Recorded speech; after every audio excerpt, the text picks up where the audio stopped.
তো আজকে আমি তোমাদের সাথে নিরামিষ এঁচোড়ের রেসিপি শেয়ার করবো। এটা একবার বানিয়ে দেখবে, খেতে অসাধারণ হয়। তো যে কোনো নিরামিষের দিনে বাচ্চা থেকে বড় সবাই এটা পছন্দ করবে। এই রেসিপিটা বানানোর জন্য এঁচোড়গুলোকে এরকম ডুমো ডুমো করে কেটে নিতে হবে।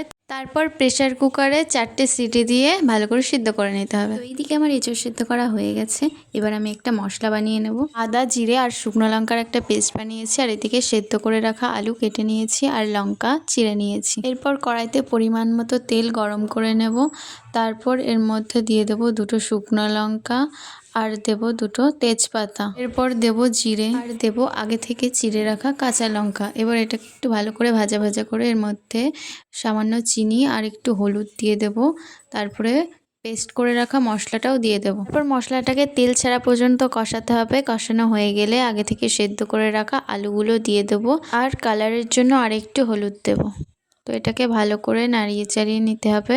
এরপর দেব স্বাদ মতো লবণ আর দেব সেদ্ধ করে রাখা এঁচোড় দিয়ে ভালো করে এটাকে নেড়ে চেড়ে কষিয়ে নিতে হবে। কষানো হয়ে গেলে এর মধ্যে দিয়ে দেব পরিমাণ মতো জল। বেশি জল দেব না, কারণ আলু এঁচোড় দুটো আগে থেকে সেদ্ধ করা। তো অল্প জল দিয়ে এটাকে ঢাকা দিয়ে কিছুক্ষণ ফুটতে দেব। কিছুক্ষণ পর ঢাকনা খুলে এটাকে একটু ফুটতে দেব।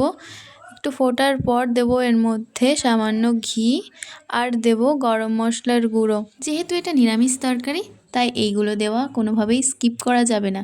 আর শেষে দেব ভাজা জিরে বাটা। এবার আমার নিরামিষ এঁচোড় রান্না হয়ে গেছে। এবার এটাকে একটা পাত্রে নামিয়ে নেব। রেসিপিটা ভালো লাগলে অবশ্যই লাইক কমেন্ট শেয়ার করে দিও। আর ইউটিউব থেকে দেখলে চ্যানেলটিকে সাবস্ক্রাইব, আর ফেসবুক থেকে দেখলে পেজটিকে ফলো করে দিও। আজকের মতো টাটা।